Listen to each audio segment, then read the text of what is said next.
Welcome back, my boos. Welcome back to Customized Juice Cost Effective Crafting with Miss Juicy. I am Miss Juicy. If you didn't know, now you know. So today I will be showing you guys how to do your own paint and sip canvases. Yes, I know you're seeing them all over Facebook, Facebook Marketplace, Instagram. People are throwing their own paint and sips parties, and today I will show you how to do those canvases. It's not hard at all. You might think it is, but it's not. I'm actually starting to do my promotions for Valentine's Day, so I'm going to bring you guys along and show you how I'm going to create my canvases. So if you find anything in this video whatsoever helpful, please like, comment, and share, and subscribe to my channel. That way my channel will grow and I'm able to bring you more content. So without further ado, let's get into it.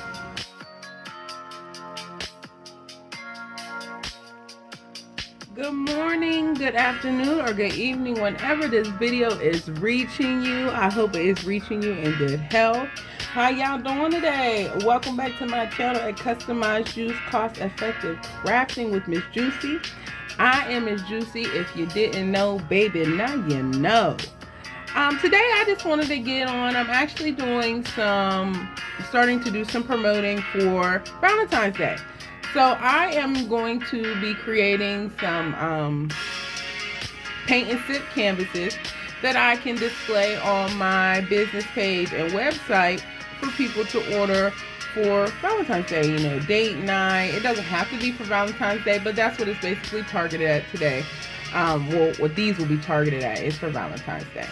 So I thought I'd just bring you guys along with me. So for some of you that might want to get into making canvases, this is a good little tutorial to show you how to make them.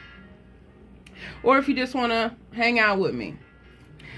Alright, so of course you want to find the image that you want to use for your canvases. I actually found a couple images on Facebook and Google that I'm going to be using today. So I'm just going to go ahead and pull those images into my Design Space canvas so I can work with them. So I'm going to use this one and this one. So for display purposes, I'm not going to do the full size canvas because of course when you're doing cost effective crafting, if you have a business, you do not want to waste your materials. So you want to use something that you have a lot of. So I personally have a lot of small canvases. The size of the canvas is actually 4 by 6. So I'm going to put my displays on 4 by 6 canvases just so I'm not wasting my larger canvases and I have them available for the actual orders that are going to be placed. So I did import 2 different images because of course, you know, having a business, you want to be diversified. You want to be able to have something that everybody would like. So I do like to do images that would appeal to everybody. So I did pull in my images. I'm going to go ahead and size these down to about 5. I just type in the size box 5 and then hit enter. That way to bring both of my images down to a more workable size. I'm going to go ahead and work with this couple first. So I'll go ahead and hide this. If you don't know how to hide your image, you'd come over here to your right hand panel and just click the eye. So like I said, the shape that the canvas size that we're working with is 4 by 6. So I'm going to pull up a square and then I'm going to size this square at 4 by 6 so I know how much space I have to work with. So you come up here, you unlock it and you just do 4. Oh, first you got to click inside of the box. So if you happen to be working in Design Space and you type a number without actually clicking in any of these boxes, it's going to pop up a shape. So I guess 4 is actually a diamond shape. So I'm going to get rid of that. I don't need that. I'm going to come up here, unlock it, and I'm going to do 4, enter, tab, 6, enter. So now we know this is the size canvas that we have to work with. So I'm going to go ahead and make this a lighter color so you can actually see the image on the back. I'm sorry, on the front. I'm going to move my canvas to the back. I'm going to send it to the back so it'll be the last thing on the canvas. And now we have our image here. So we're going to size this. I think I want to add some words to this. Just, you know, just to spice it up a little.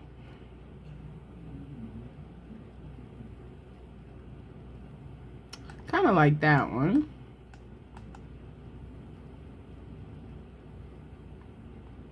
Okay, so I did skip ahead because I didn't feel like it was necessary for me to scroll through all of the fonts with you guys on the video. I feel like I would take too much time. So I did go through and find a couple of fonts that I have that are open that they'll be able to color or paint. I am going to change it from My Love to Our Love and see how I like it.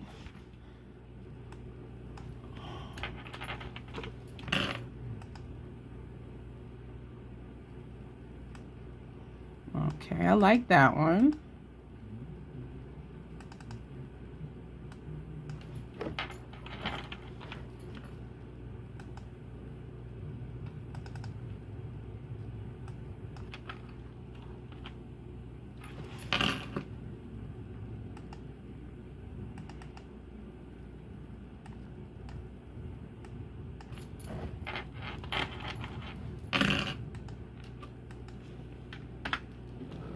Okay, so now that I have the different fonts that are able to be painted, I'm going to go ahead and add them to the canvas to see which one I like the best.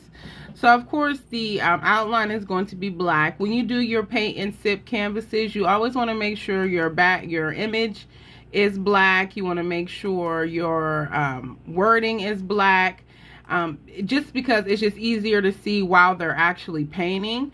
They might want to use darker colors, so you want to be able to still see an outline when you're painting. Okay, so I do have here, let me see here, 4 different fonts. I'm going to change those all to black, and then I'm going to go ahead and add them to the canvas to see which one I like the best. Okay, so as you can see, I have picked a text.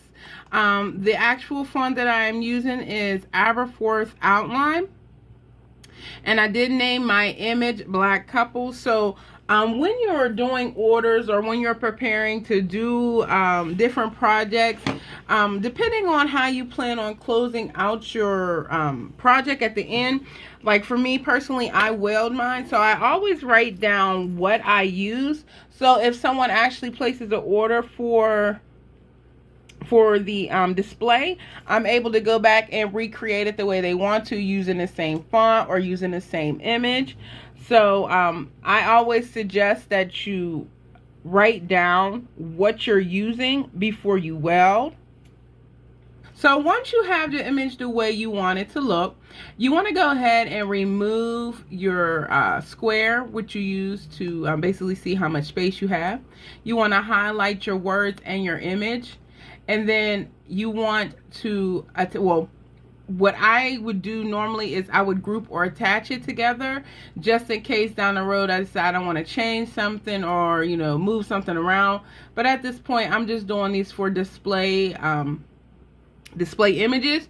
So I'm just going to go ahead and weld these two together, so when I move it over to my Cricut mat to cut, it's already together and ready to go. So I'm going to weld these two together.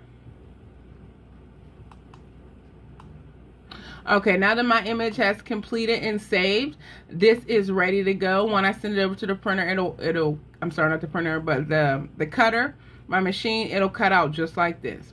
So I'm going to go ahead and duplicate this because of course I want to make 2. I'm going to group these 2 together. And I'm going to hide them.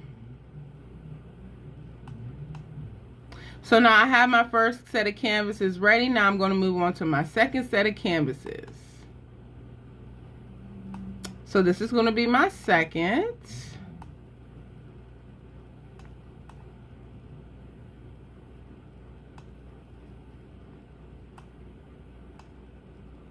So with the way this one is set up, I think I'm going to do this one horizontally. So I'm going to turn my background,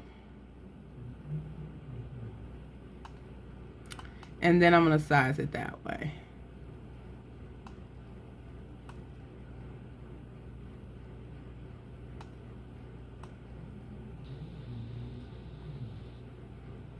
I'm going to bring it to one side because I do believe I'm going to add some words to the other side.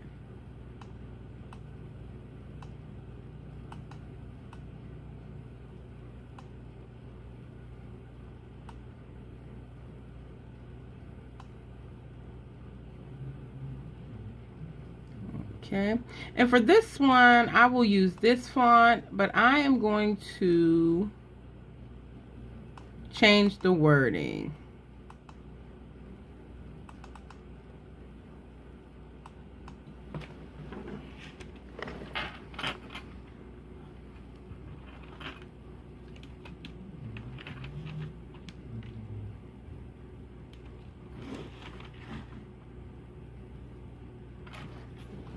Okay, so I'm going to change this one to I love you. Now, as you can see, it's large, and then you don't want to make it too small to where you're not able to, they're not really able to paint into it. So what I'm going to do is I'm going to highlight this, and I'm going to go in and go back into the wording, and I'm going to hit enter after each word. So enter and enter. Now, of course, there is an easier way you can do this. If you wanted to do 3 different boxes with I, then love, then you can do that. But I personally feel like it's easier for me to do it in one box, and then I'll separate it. So how you separate it is you want to click on the image. You want to come up here to advanced and hit ungroup lines. So when you ungroup lines, now each one of these are a word by itself. So I'm going to go ahead in and I'm going to add these letters to my canvas.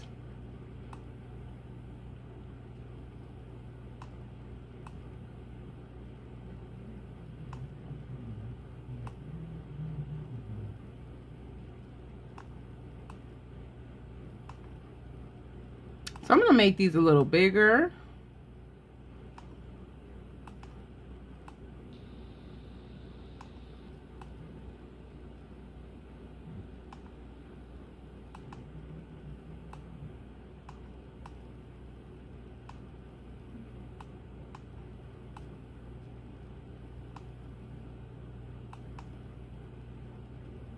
I'm going to make love the biggest word.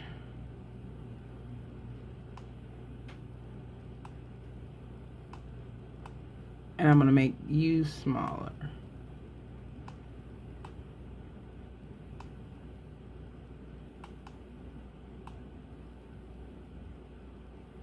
All right, so there we go. So this is going to be my second canvas. Again, what I'm going to do is I'm going to highlight everything and then I weld it. But first I want to make sure I write down what word, what font I used and what image I used. So the font for this one will be bubble letters.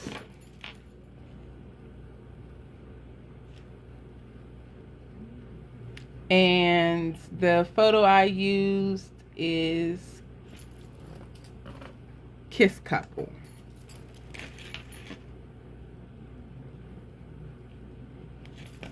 Okay, so I'm gonna go and I'm gonna move my shape out the way. I'm going to highlight everything. I'm going to weld it.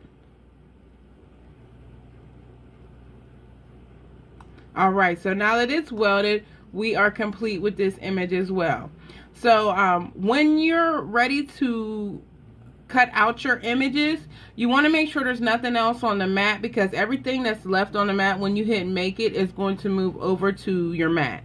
So of course we don't need all this, the extra fonts and things like that. Now if you don't want to delete them or move them out the way, you can always just hide them. So I'm going to hide them just in case I want to come back and use these later. And then before you move to the mat, you always want to make sure you save your project, just in case something might happen. You might have to exit out, because sometimes Cricut has a little issue and you might have to close it down. You don't want to risk losing any of the work that you've done. So I'm going to go up here to save, and then I'm just going to save my project.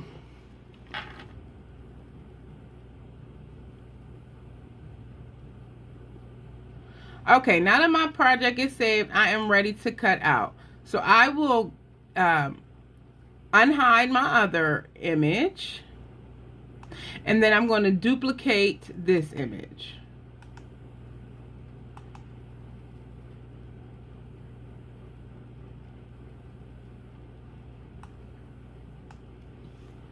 All right, so now we are ready to move it over to our Cricut to have it cut.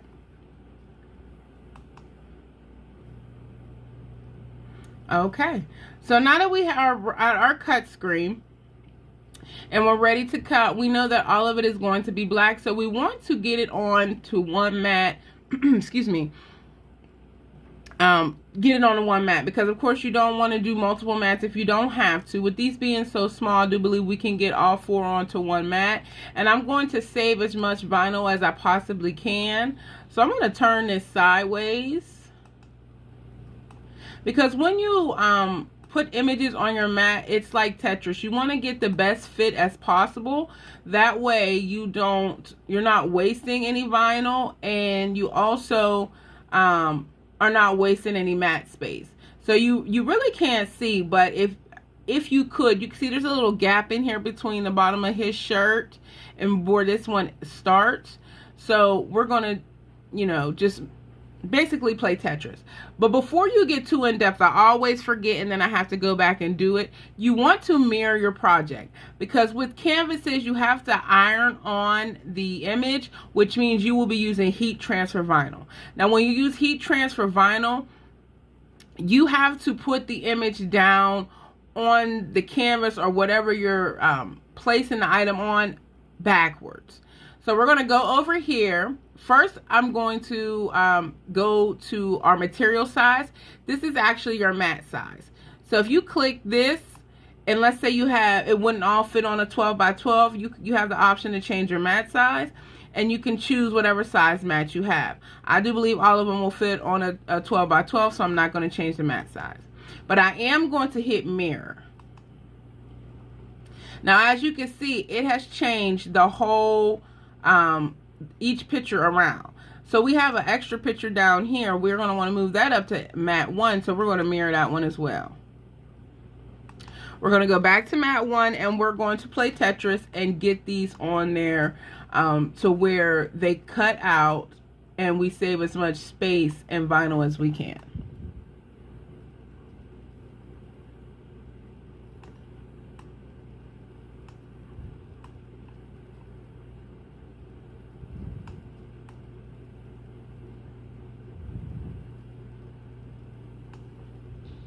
Now that we've done the other 3 that are on the main mat, we're going to go to our mat 2, and we're going to move this image to mat 1. So how you do that is you hit your 3 dots and you hit move.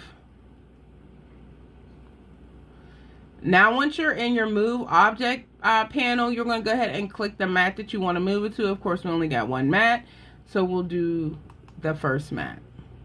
Now, just for a reference point, if you ever wanted to take an image and turn it a different color, like you didn't want it to cut on the same mat, you can go over here to new, and it gives you the option to pick a different color.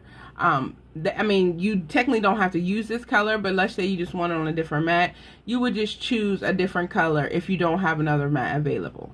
So we're going to back out of that one because we really don't want to change the color, and then we're going to hit mat 1.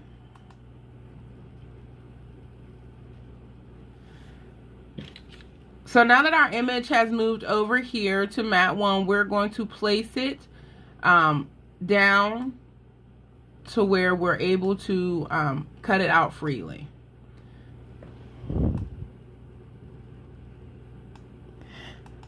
Now what you want to do before you go anywhere for any further, you want to make sure that your images are not cutting into each other. So I can see that this one is going to cut clear, this one is going to cut clear, this one is going to cut clear, and this one is going to cut clear. It's not overlapping. It's not too close. And seeing that we're just using the outline, we can cut around to make sure everything fits perfectly.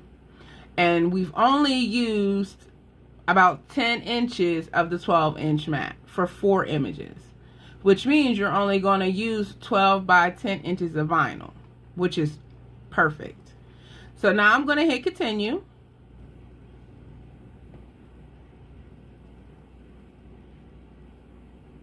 So once your material screen pops up, you'll be ready to cut your image.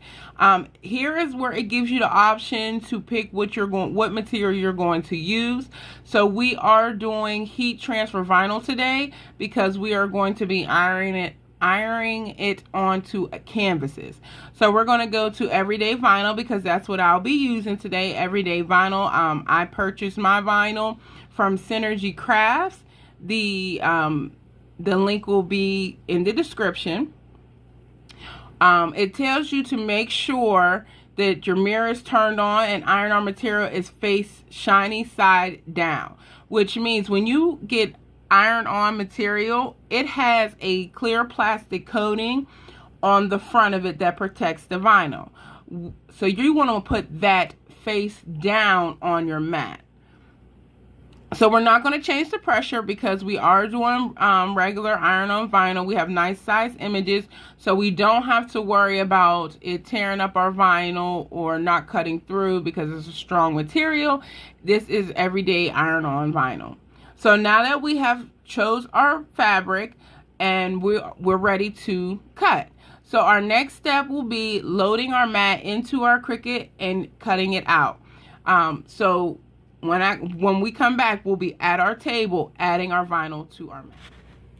Okay, so now we're at the table. Bear with me because I do have, I am using my hands to hold my tablet while I show you this. So this is a piece of Easy Weave vinyl. It is a 12 by 12. Sorry about the focus. Alright, it is a 12 by 12 sheet of vinyl. I did get this from Synergy Vinyl. I do believe it was $3 or $2 and some change. But it's a 12 by 12 sheet in black. So what I was talking about, the clear coating, is as you can see, this is the shiny side. So this is the side that you will put down on your mat. And this side, the back side, you see how it's like a matte color? This is the side that your machine will actually cut on. So I'm going to go ahead and add my vinyl to my mat. Again, I do apologize. I will have to set the tablet down so I'm able to add that. But as you can see, my mats, like I tell you in all my videos, I use my mats until there's nothing left. So it's dirty, it's broken, you know, it barely wants to stick. So what I do is I use double-sided tape. Double-sided tape in order to put my vinyl onto my mats to make sure it sticks. You can get this from the Dollar Tree for $1. Now you can get a larger roll from Walmart or, you know, wherever you might buy your supplies for crafting. But if you don't want to keep continuously buying mats, you can get you some double-sided tape and it will hold down your vinyl. Now they do have some videos where they clean the mats, but I have found that it does not work very well for me, so I use double-sided tape. So when I come back, we will have our vinyl on our mat and we'll be ready to load into our machine. All right, so our vinyl is laid on our mat. As you can see the matte side and not the shiny side. The shiny side is face down. It's loaded into the machine and we're ready to cut. So if you've never gotten to this part before, once you're ready to load your mat into your machine, it will, sorry, let me mess with the focus here. It will blink, the arrow will blink, and then you press the button. It will load the mat into your machine, and then your C will start blinking. That means it's ready to cut. So once you see your blinking C, you go ahead and hit that.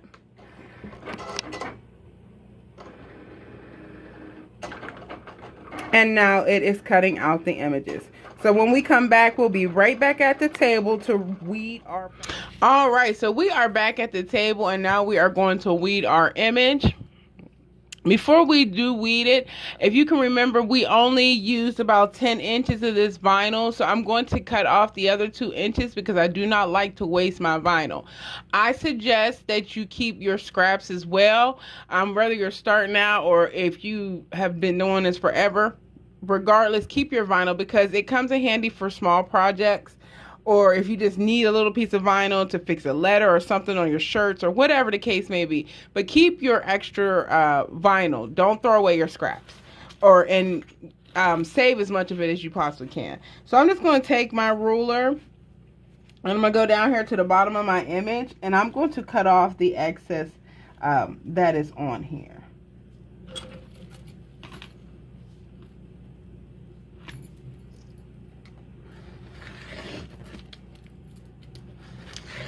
And this is why I like to use these sculpting knives or craft knives, because it's, you know, it's easier to maneuver in your hand versus you having to take it off, use the cutter and all that other stuff. You can just use your X-Acto knife or your craft knife.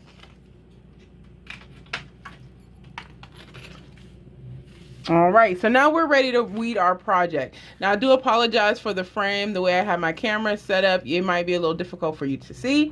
But if you have never weeded before, what you would need is one of these weeding tools. You can use a Cricut weeding tool. You can get, if you ever go to Harbor Freight, they have what they call their Pittsburgh line. And they have a mini hook and pick set. It does the same exact job. I use those as well, and they're like $1.97 versus paying $6-7 for one of these. You can get a pack of 4 for $1.79, $1.97, one of those, and they come in very handy. So when you weed, you want to take your pick. I'm sorry, I'm trying to get as close in the frame as I possibly can. You want to take your pick and start up at the corner of your mat, of your vinyl. And you want to pull at a slant when you pull your vinyl off. And then you want to be very careful because we did have some words in this image. So we want to make sure that we don't pull our words out. So you would just take your pick, slide it underneath. You really can't see. Slide it underneath that corner of that vinyl and take it away from that clear backing.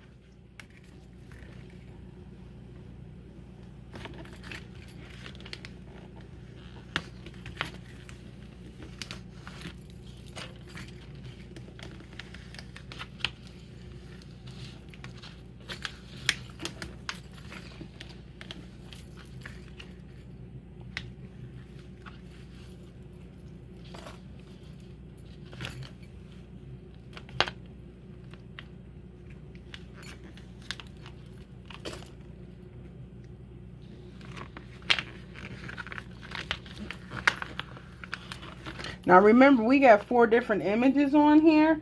So of course it's going to come off in basically in pieces because it's cut in different places on the mat, and it won't allow you to have like a clean pull of the vinyl. So you just have to be patient and clean it off as best as you can. So I'm going to go, because there's no need for you to basically see me weed this whole thing. So once I get the background of the image out, I will come back and you can see I will pull a few pieces from inside of the image. Okay, so now you can see that I have weeded out the background basically of each individual image. Now we would still have to go inside and take out the large pieces of black that are still inside, because when it's all said and done, all it's going to be is the outline of the image. So you have to clean out all of those black spots, because whatever you leave, you will press down onto your canvas, and that leaves less space for them to paint. So with paint and sip canvases, of course, you want to have as much area for them to make their own as possible. I do see a lot of canvases that have majority of the canvas filled in, and that's pretty much pointless. Like if you're doing the paint and sip canvases, only because the whole point of it is to be able to paint. But if it has that vinyl on it, it will not allow you to paint over top of that vinyl. So you want to get images where you can, that has a lot of space, open space for them to paint, or for you to paint if you're doing this for yourself, or, you know, if you're doing it for a customer or your kids or whatever, you want to leave as much space available for them to paint and make it their own. So I'm going to go ahead and finish weeding this out, and when I come back, we will be at our heat. Okay, so now we are over at our heat press. As you can see, I did have to alter this image a little bit because the eye and the love was so small that it thinned out the vinyl so much that the word really wasn't cut out. So I just left just the love instead of the I love. Now granted, if you make a bigger image with bigger words, it won't do that. But since we're doing it on such a small surface, we had it made it thinner. So now at the heat press, what I put my heat press on is 380 for 15 seconds. That gives it a chance to adhere to the canvas, because the canvases, as you can see, they're just small, thin ones. I actually got this in a 3-pack from the Dollar Tree for $1. So that's $1 for 3 of these. So, excuse me. This project in all pretty much cost about $4. So for this, I got 3 canvases, and then my sheet of vinyl with some left over. So you'll have some left over, and if you're only doing two canvases, you'll have another canvas left over. But if you're doing 4, of course, you'll need to get 2 packs. But technically, it would only be $4 for these 2 canvases and the sheet of vinyl. So that's a pretty cost-effective craft if you ask me. Also at the Dollar Tree, you can get the 8 by 10s, 11 by 14s, and they have 5 by 7s as well, if I'm not mistaken. Now, the larger the size is, you get less in the pack. You may only get one of each, actually, of the 5 by 7s, 8 by 10s, and 11 by 14s. So it will cost you a little bit more if you're doing multiple canvases. Alright, so what we're going to do, again, I do apologize, I'm working with one hand. We are going to line up our image on our canvas.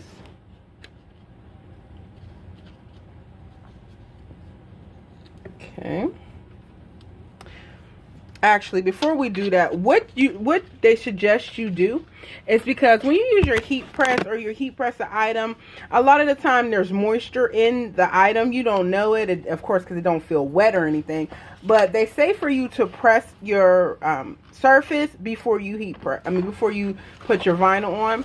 So I'm going to go ahead and I'm going to use my Teflon sheet, which I got from Amazon. And I'm going to go ahead and press my canvases for just a few seconds.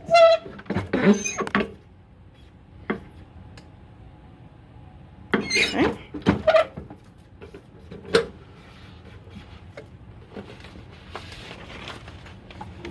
Okay. So I press my canvases. Now I'm going to go ahead and put my images onto my canvas.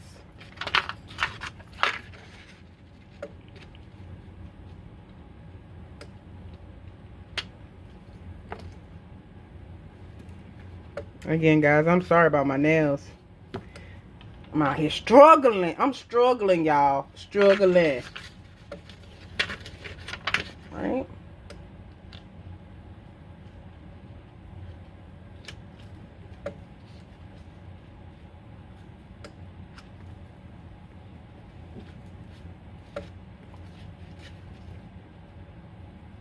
All right, so you want to make sure it's on there and lined up correctly before you press it, because of course once you press it, you can't move it.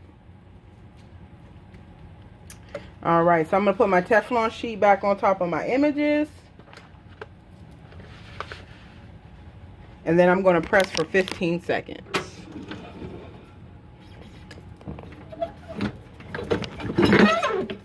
And I'm going to hit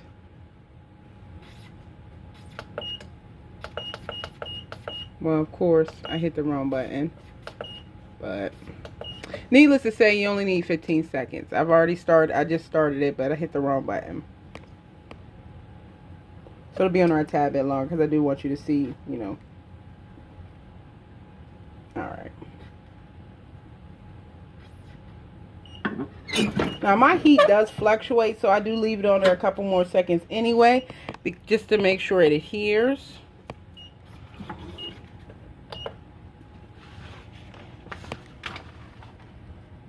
Sorry about my mess too, guys. All right, so let's see. There we go. You want to do it slowly to make sure that the vinyl has adhered to the canvas. All right, and there we have it. We have completed 2 different images onto Dollar Tree canvases. So this project cost about $4 to complete for the small ones. Of course, you know, larger canvases, just a couple more. It'll be a couple more cents more. Basically, you'll get 1 canvas or $1 or 2 more. So depending on what size you want to do, of course, you want to measure your canvas itself. Don't go by just what the paper says on the canvas, because the inside of this is not going to be 4 by 6. The whole canvas is 4 by 6, but you want to make sure your image fits on the inside. I do 4 by 6 as a guide, and then I measure it in my image inside of the 4 by 6, but I never make my image 4 by 6. So keep that in mind too.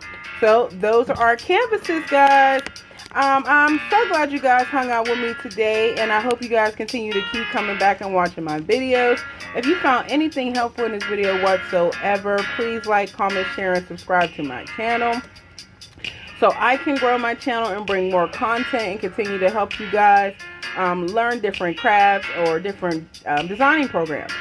So until next time, stay beautiful, stay healthy, and stay blessed. Peace.